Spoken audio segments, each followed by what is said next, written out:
Storms will come from many directions. I need to tell you, stuff will come up on you in your life. Other times, stuff will come down on you. And then there are times when things will come against you in life. There are times when the vessel you're counting on will become filled with water and in threat of sinking. I've come to encourage somebody to hang on in there.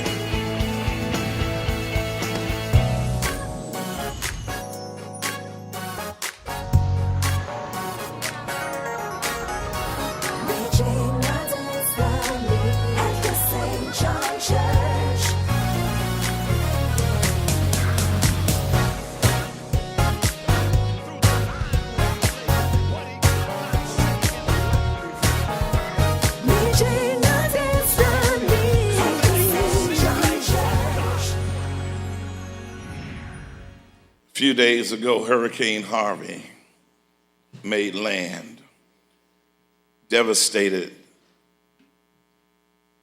thousands and thousands of homes, displaced millions of people, swept across the southern section of Texas, from Corpus, San Antonio to Houston, Port Arthur, Beaumont, and Orange, Texas, over into Louisiana and Lake Charles, and as far north as Nashville and sections of Indiana.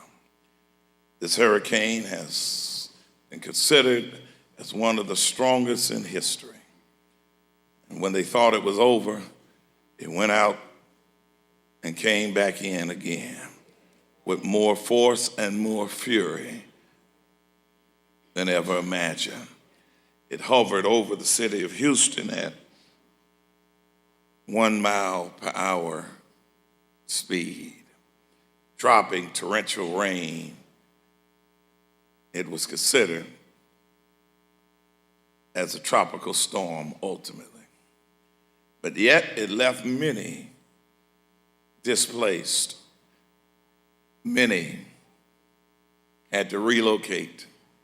Floodwaters had swelled all around them. And I know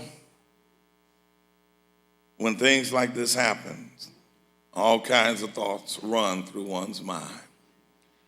But I want to salute the many who came to the rescue. And I want to salute how America united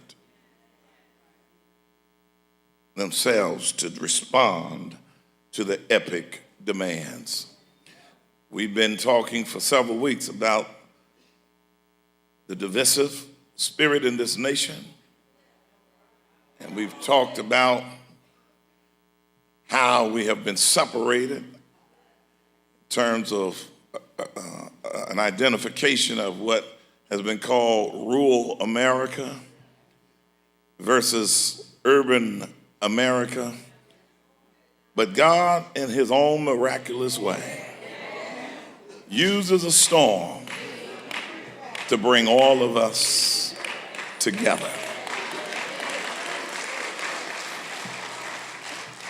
And the president has to make an appearance and witness rural America bring their boats so that they could rescue urban America.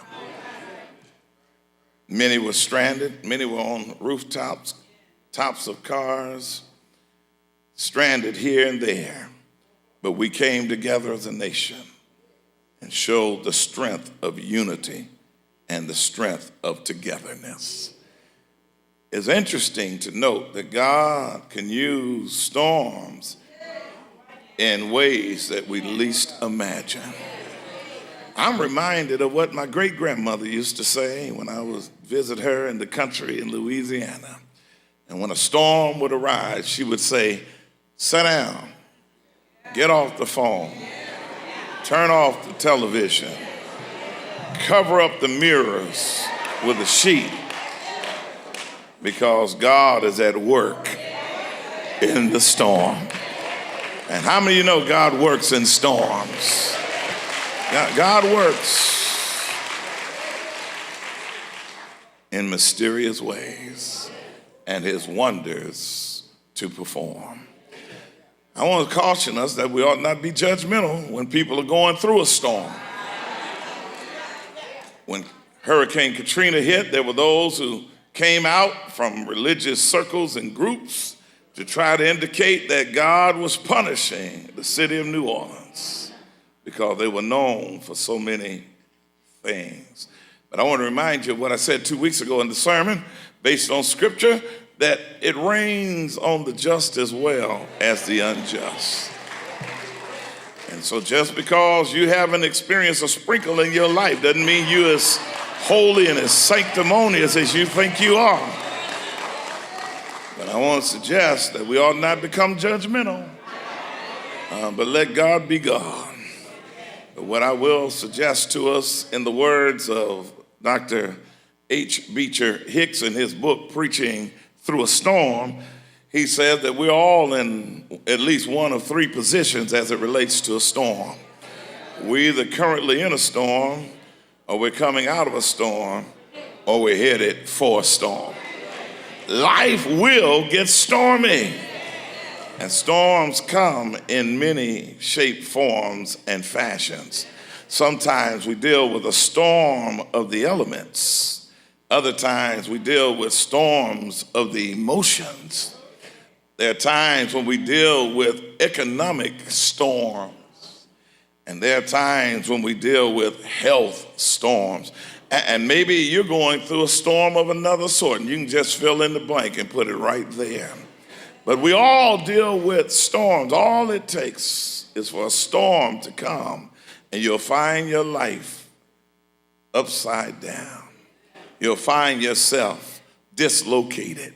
You'll find yourself running for a shelter, trying to find a place of security.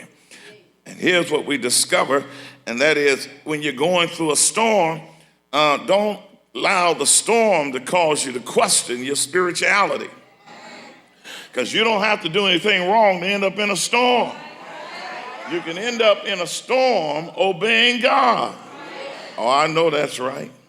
Because when you look at the text, you discover that Jesus informs his disciples to get into a ship and said, we're going to pass over to the other side. And the disciples obey Jesus. They get into the ship and they start heading for the other side. And a storm comes up. And there's a whole lot of revelation in that. And all I'm suggesting is the disciples were obedient, but yet they found themselves in a storm. The disciples had Jesus on board the ship, but yet they still encountered a storm. And so just because you're going through a storm doesn't mean you're disobedient. And just because you're going through a storm does not mean you're not spiritual or you're not saved. I want you to know that into every life, some storms will come. But here's what we learn. Here's what we learn, because I've discovered that there are lessons we learn in a storm. In fact, FEMA said we've learned to respond quicker based on what happened during Katrina. And so we have improved our response time and our sense of readiness because of what we learned from Katrina. And whenever you go through a storm, you ought to learn something from the storm. You ought to come out of the storm better than you were before you went through the storm. Because what I've discovered is that whatever doesn't destroy me, it develops me and it makes me better. Tell somebody we're going to make it. If you can just survive the storm, you'll come out stronger. And so there's a need, as I unload my little red wagon, to be prepared. And so as we deal with this idea of storms, we must remain in a state of preparedness, a state of readiness, because we never know when a storm is going to come. And what we learn in the text is the suddenness of the storm. The It started out, everything was smooth, everything was calm, everything was fine.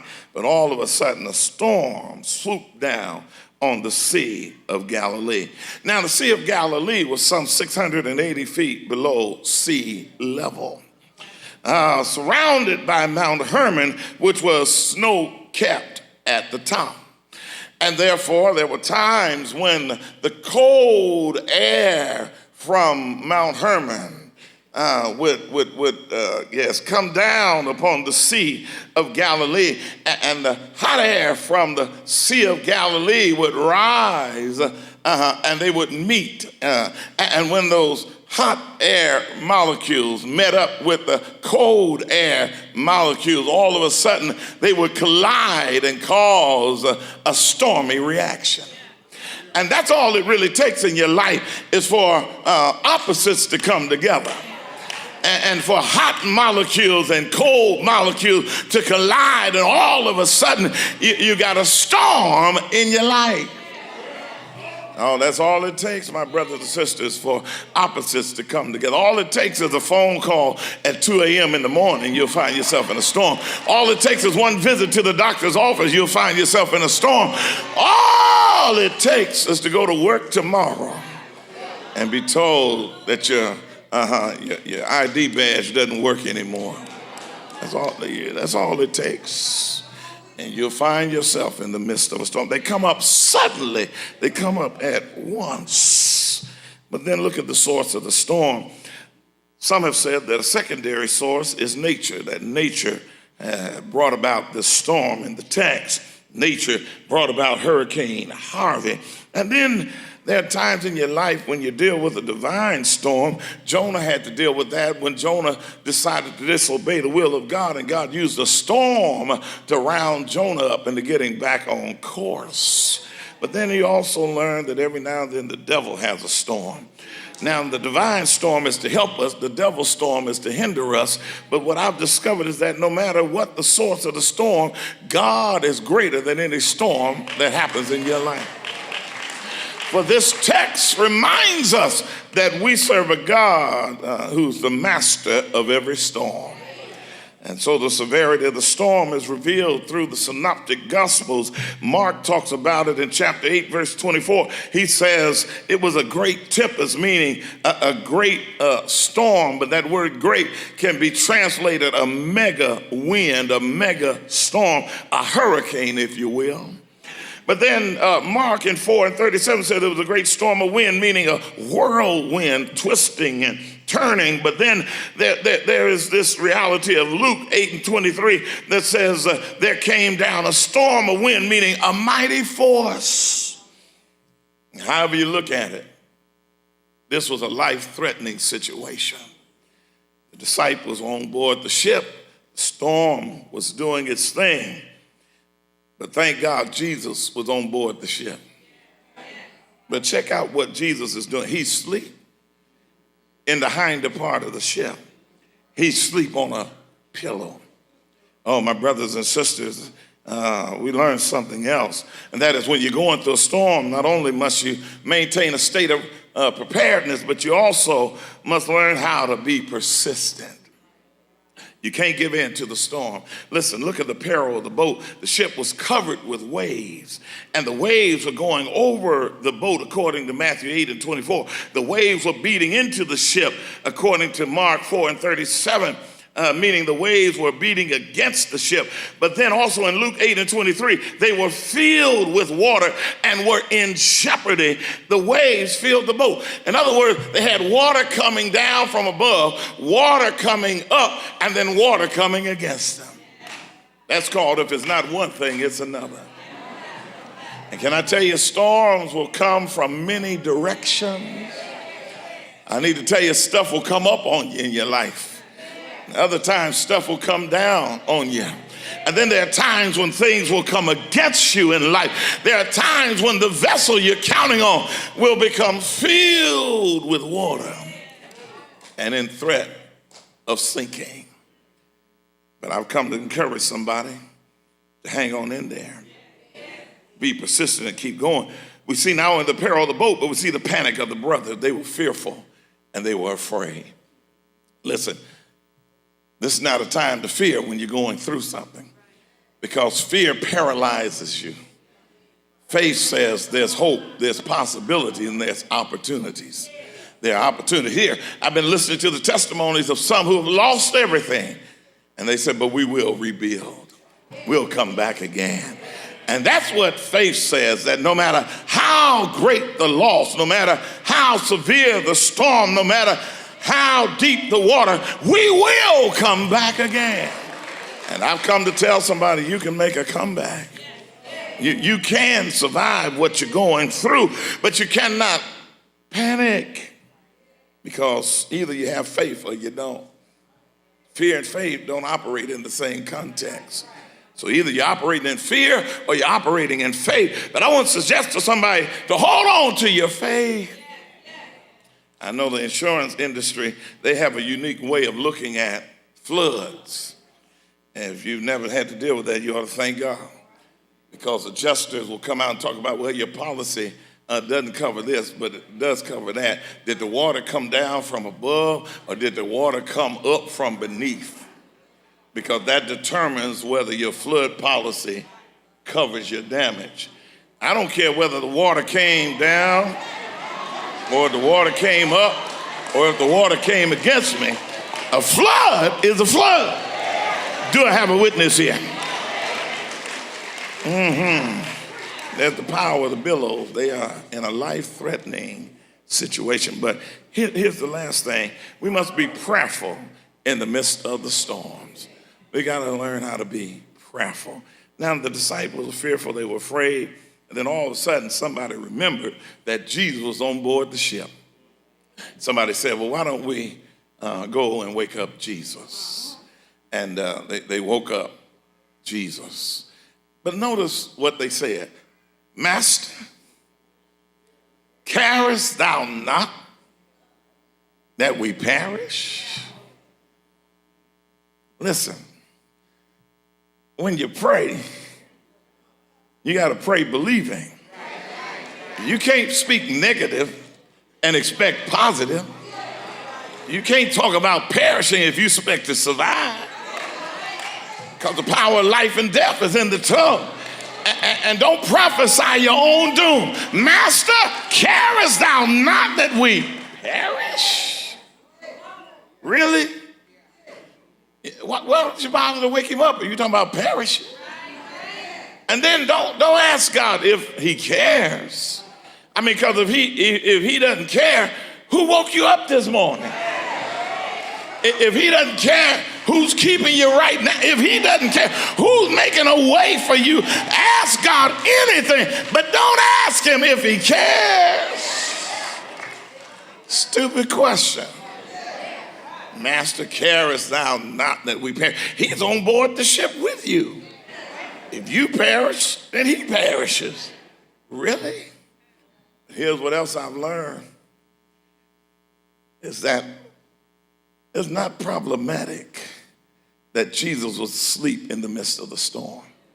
I know people ask the question, well, if he's omniscient, didn't he know the storm was coming? So why would he instruct us to get in this ship, start crossing over, knowing that a storm was coming? Maybe he did know, and I believe he did. But maybe he knew there were only so many lessons you could learn on land. But there were some other lessons you needed to learn on the sea, in the midst of the instability of the sea while the storm was raging. Oh, I wish I had some witnesses in here. Some of the greatest life lessons you've ever learned was not when it was calm in your life, not when the sun was shining in your life, not when you were hanging out on the beach, but when you found yourself operating in a storm, trying to stabilize yourself in the midst of an unstable situation. It was then that you learned how to trust in God. And here's what I like about this. Jesus was asleep in the midst of the storm, which means that God is not bothered by what bothers me. Somebody missed that one. You need to put that one in your lunch pail and take it home with you. Share it on the job this week. The God we serve is able to sleep in the midst of the storm because he's not bothered by what bothers me. Okay, let me see if I can say it one more again. What frightens me does not frighten God. What messes up my life and messes up my world does not mess up God. He's still God.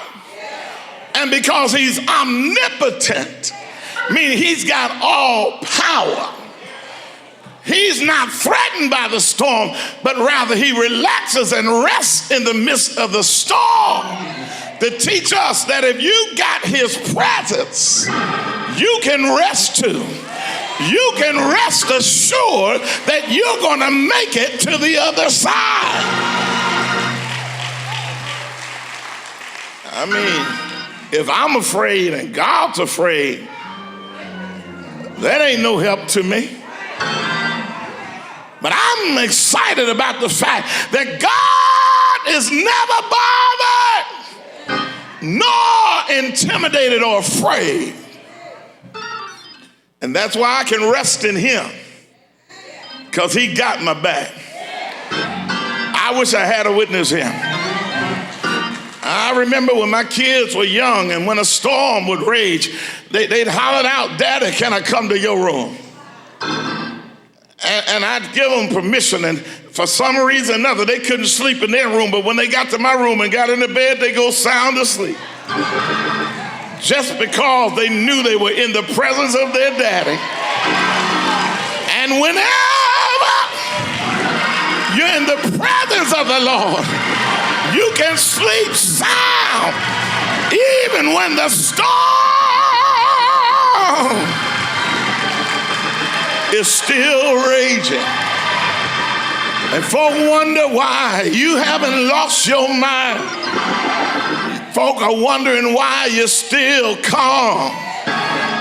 Folk are wondering why you're still praising him. Because you know who's on board your ship. Have I got a witness here?